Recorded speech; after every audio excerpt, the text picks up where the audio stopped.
I was 70 years old, sitting across from the man I had shared a bed with for 44 years. The man whose coffee order I knew by heart.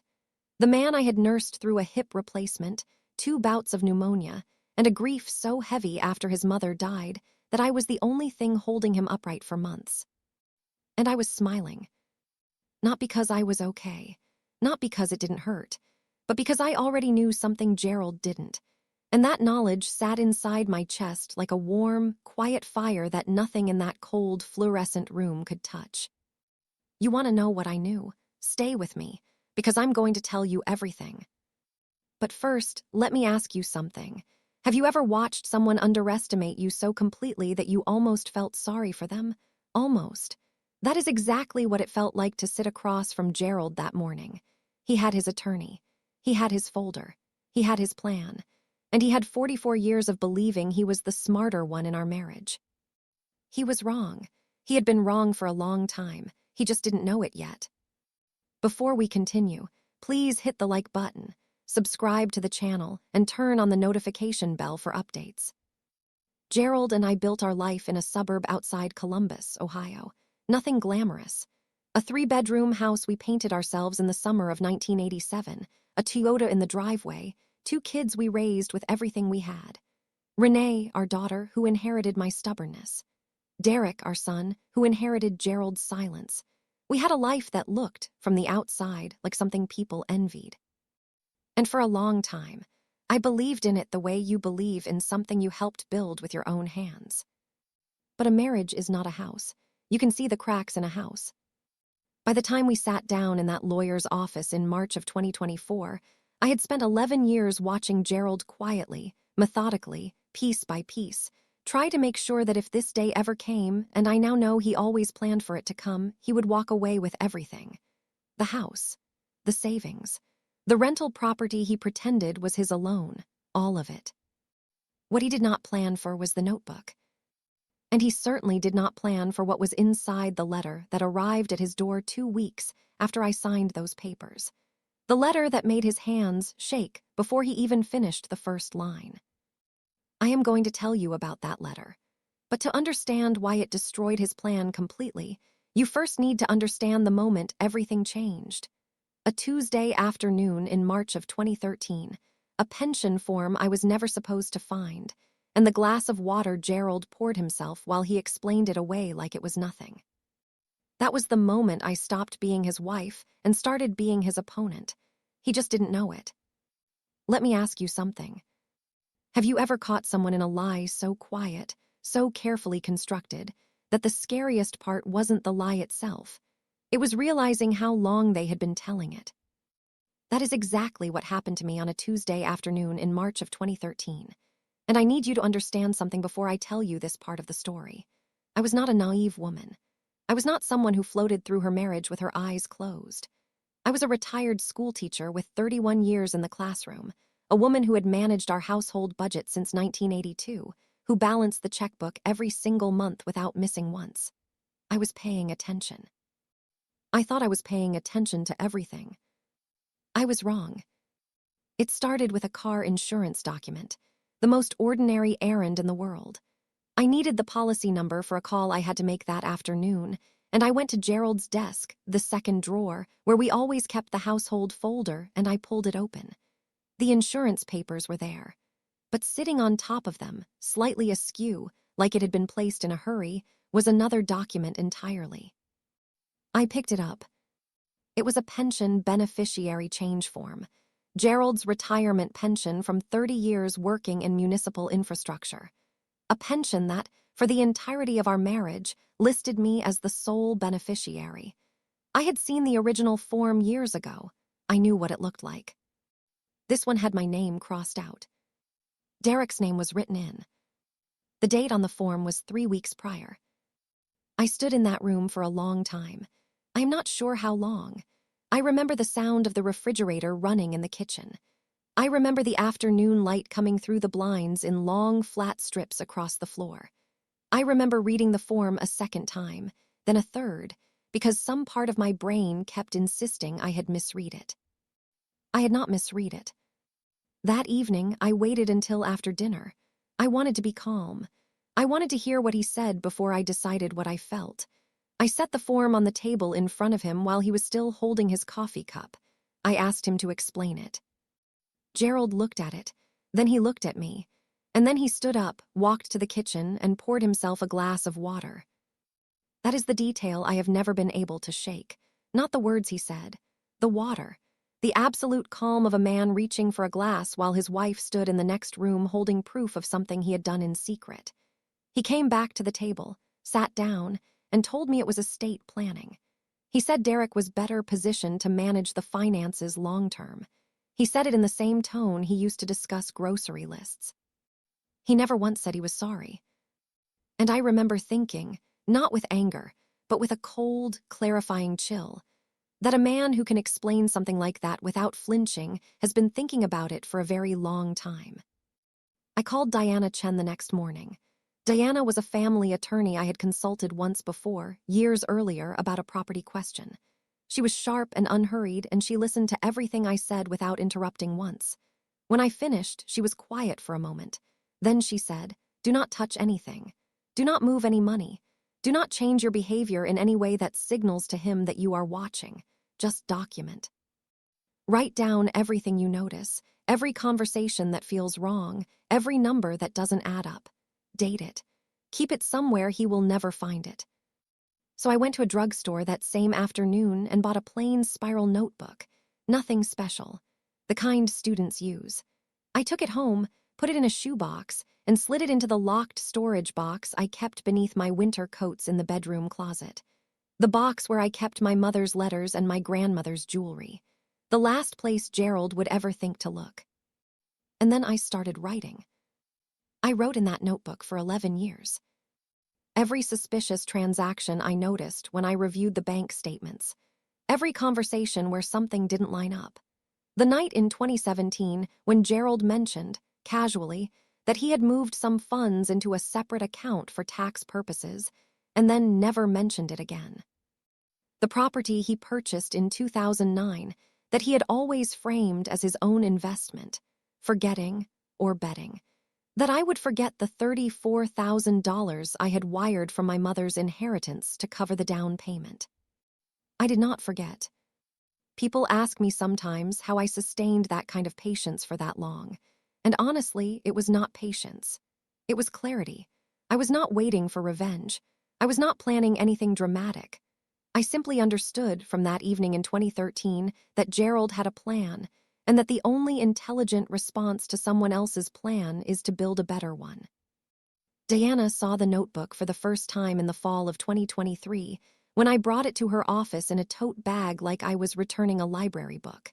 She sat across from me and read through it for nearly 40 minutes without saying a word. When she finally looked up, she said, "Margaret, this is everything."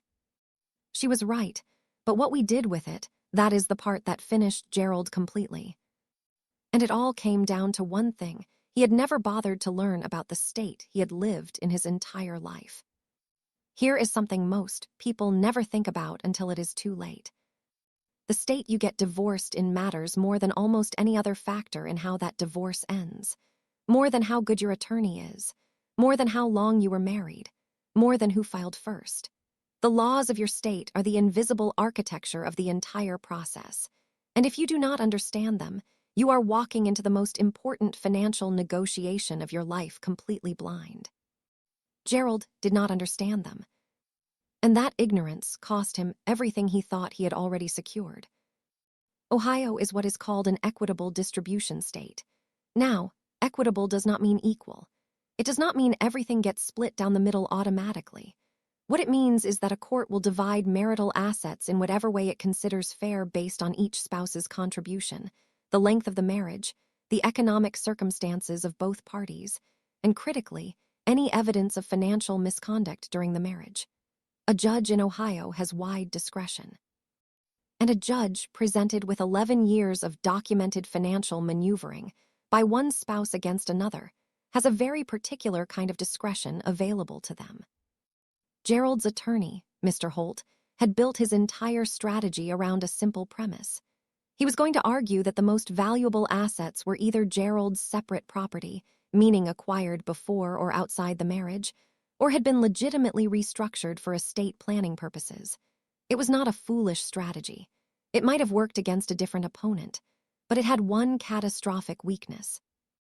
It depended entirely on there being no paper trail. Let me tell you about the rental property. In the spring of 2009, Gerald came to me and said he wanted to purchase a second property as an investment, a 2-bedroom house about 20 minutes from our home. He had found a listing, he liked the numbers, and he wanted to move on it quickly. The asking price was $198,000. Gerald had $164,000 available in his investment account at the time. He needed the remaining $34,000 to close. He asked me if I could contribute from my inheritance. My mother had passed 2 years earlier. She had left me $51,000, not a fortune, but the careful savings of a woman who had worked hard her entire life and wanted to leave something behind for her daughter. I had kept it in a separate account. I had not touched it, and when Gerald asked, I said yes, because that is what you do when you believe you are building something together. I wired the $34,000 in April of 2009. I have the bank transfer record. I kept it in an envelope inside the same locked box as the notebook, dated and labeled in my own handwriting. Gerald never asked me for a copy. He never offered to put my name on the property deed. And over the years, whenever the rental came up in conversation, he referred to it exclusively as his investment, his asset, his decision. By 2024, that property was valued at $310,000. Deanna had flagged it the moment I told her about the wire transfer. She brought in Raymond Osei, a forensic accountant she had worked with on several cases, about 6 months before Gerald ever filed for divorce. I want you to sit with that timeline for a moment. 6 months before Gerald filed, which means that by the time he walked into that lawyer's office with his leather folder and his satisfied smile, Raymond had already spent 3 months inside our financial history. Raymond found the rental property contribution. He found the pension transfer. He found 2 additional account movements Gerald had made in 2019 and 2021. Funds shifted into accounts that were never disclosed to me, never discussed, and never reflected in any document Gerald's team submitted as part of the divorce filing. In a court filing, that is not estate planning. That is concealment. Deanna explained to me, very calmly, what all of this meant in practical terms. Gerald's draft settlement, the one he slid across the table with such confidence, was not the document that was going to govern our divorce. It was a draft that Diana had already flagged for judicial review. When I signed it, I was not agreeing to its terms. I was allowing Gerald to finalize his signature on an asset disclosure statement that he could not later contradict. His own signature locked him into a version of events that Raymond's report would then systematically dismantle. That is what Diana whispered to me at the table. Sign it. His signature on this draft just locked him in. So I picked up the pen. I signed my name. I folded my hands in my lap, and I watched Gerald smile the smile of a man who believed he had just crossed the finish line. He had not crossed the finish line. He had just stepped into the starting blocks of a race he did not know he was running. 2 weeks later, the letter arrived. And I need you to understand, when I tell you what was in that letter, and what happened in the 3 weeks that followed, you are going to understand exactly why I was smiling in that room. I want you to picture something for me.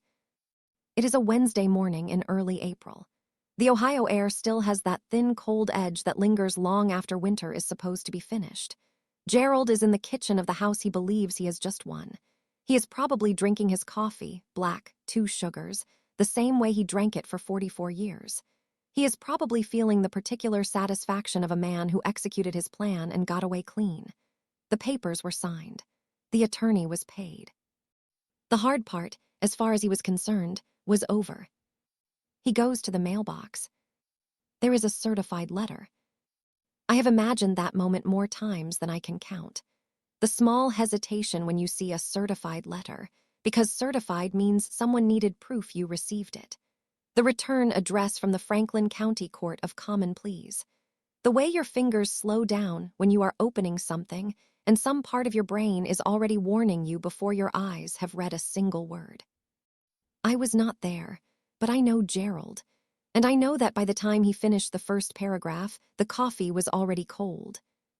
The letter informed him that Margaret Ellen Hargrove, that is me, in my full legal name, which I had not used in 44 years of being Mrs. Gerald Hargrove, had filed a formal motion through the Franklin County Court challenging the asset classifications contained in his divorce petition. The motion cited 3 specific areas of concern: the misclassification of the 2009 rental property as separate property, despite documented evidence of a $34,000 marital contribution; the undisclosed pension beneficiary transfer executed in March of 2013 without spousal notification or consent; and a pattern of financial concealment spanning 11 years, supported by forensic accounting analysis and contemporaneous personal documentation. Attached to the letter was a 42-page report prepared by Raymond Osei. 42 pages. Gerald called Mr. Holt within the hour.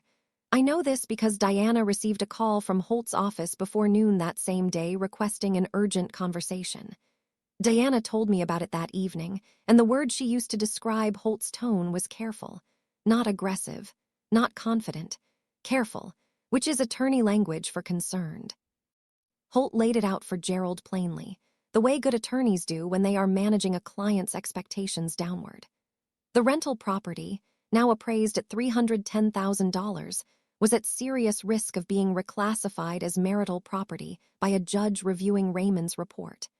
If that happened, Margaret would be entitled to a significant share, potentially more than half, given the documented pattern of exclusion. The pension transfer, executed without spousal consent, was the kind of detail that tends to color everything else in a judge's eyes. It signals intent. It signals a pattern. And patterns in an Ohio courtroom have consequences. Then Holt told him about the audit. If the case went to trial, Raymond's forensic analysis would be submitted as evidence, which would trigger a full judicial audit of their marital finances dating back to 2010. The 2 undisclosed account movements from 2019 and 2021 would surface. Whatever Gerald had moved, and wherever he had moved it, would become part of the public court record. A trial would be lengthy. It would be expensive. And it would be, Holt told him carefully, unpredictable. Gerald had walked into this believing he had eliminated every variable. Raymond Ose had spent 3 months finding every single one of them. I am told Gerald went very quiet on that phone call. I am told he asked Holt one question: what are our options? And Holt told him the truth, the way you tell someone a truth they do not want to hear but need to accept. He said, the smartest option is to go back to the table. So they did. 3 weeks after that letter arrived, Gerald's team contacted Diana and requested a settlement conference. I sat in Diana's office, not the cold fluorescent room this time, but Diana's own space with its tall bookshelves and the small window that looked out onto a courtyard, and I watched Holt present a revised offer on Gerald's behalf. The shift from the original filing was not subtle. It was a near-complete reversal. The final settlement gave me the marital home, the house I had painted with my own hands in 1987, the house where I raised Renee and Derek, the house Gerald had been so certain was already his. I received 60% of our joint retirement accounts. The rental property was ordered for sale, and from the proceeds I received my original $34,000 inheritance contribution back in full, plus 11 years of accrued interest calculated at the standard Ohio judicial rate, which brought that figure to just over $52,000. I also received a proportional share of the remaining sale proceeds. Gerald kept the Toyota. I paused when Diana read that part of the agreement out loud. Then I told her that was fine. I had never liked driving it anyway. Diana smiled for the first time all morning. But here is what I need you to understand. And this is the part of the story I did not expect to feel so strongly about when I finally sat down and thought it through. The money mattered. Of course it did. At 70 years old, financial security is not abstract. It is the difference between dignity and desperation, and I will never pretend otherwise. But the money is not what I think about when I think about that settlement conference. What I think about is the moment I realized that for 11 years, I had been treated like someone who was not paying attention. And the most powerful thing I ever did was let Gerald believe that. I never raised my voice. I never confronted him after that first night in 2013. I never gave him a single reason to think I was building anything. I just kept writing in that notebook, kept filing those bank records, kept showing up to our ordinary life every single day, while quietly and methodically making sure that when the moment came, I would be ready. And when the moment came, I was ready. I picked up the pen, I signed the papers, and I smiled. Not because I had won, but because the woman sitting in that chair had known for a very long time that she would. There is one more thing I want to tell you before I close this story, and it is the part that has nothing to do with Gerald, nothing to do with the courts, nothing to do with the money or the house or the Toyota he can keep forever as far as I am concerned. It is about what came after. I moved into my new house on a Saturday morning in October. Renee drove the moving truck. Derek did not come, and I am not going to spend time on that because this story is not about Derek. It is about me. And on that Saturday morning, standing in the doorway of a house that was mine, only mine, entirely mine, with no one else's name on the deed and no one else's opinion about the curtains, I felt something I had not felt in a very long time. I felt like myself. The house is smaller than the one in Columbus. It has 2 bedrooms instead of 3, a kitchen with east-facing windows that fill with light by 7 in the morning, and a back garden that was completely overgrown when I moved in. The previous owners had let it go wild. Tall grass, a broken trellis, a patch of ground near the back fence that was just bare dark soil waiting for something to be planted in it. I planted tomatoes. I know that sounds small, but I want you to understand what it means. For years, every time I mentioned wanting a garden, Gerald would find a reason it was impractical. Too much work, wrong kind of soil, not worth the effort. And I would let it go, the way you let small things go inside a long marriage, because the small things rarely feel worth the friction. You trade 100 small surrenders for the illusion of peace, and you tell yourself it does not add up to anything. It adds up to everything. That first spring in my new house, I planted 6 tomato seedlings along the back fence. By August, I had more tomatoes than I could eat. I brought bags of them to my neighbor, an 81-year-old woman named Gloria who had lived alone for 12 years and received them like I had handed her something rare. We sat on her porch that afternoon and ate tomatoes with salt, and I thought, this is what I traded 44 years for. This exact afternoon. And it was worth it. I joined a financial literacy group for women over 60 about 3 months after I moved in. Diana had mentioned it in passing, one of those offhand recommendations you almost miss. I almost missed it.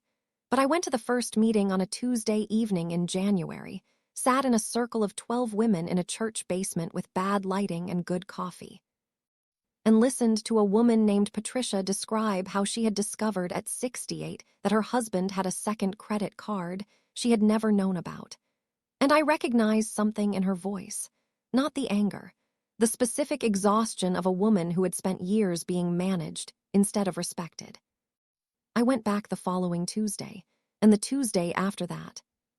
By spring, I was helping facilitate the sessions, not because I had all the answers, but because I had something Patricia and some of the other women were still working toward.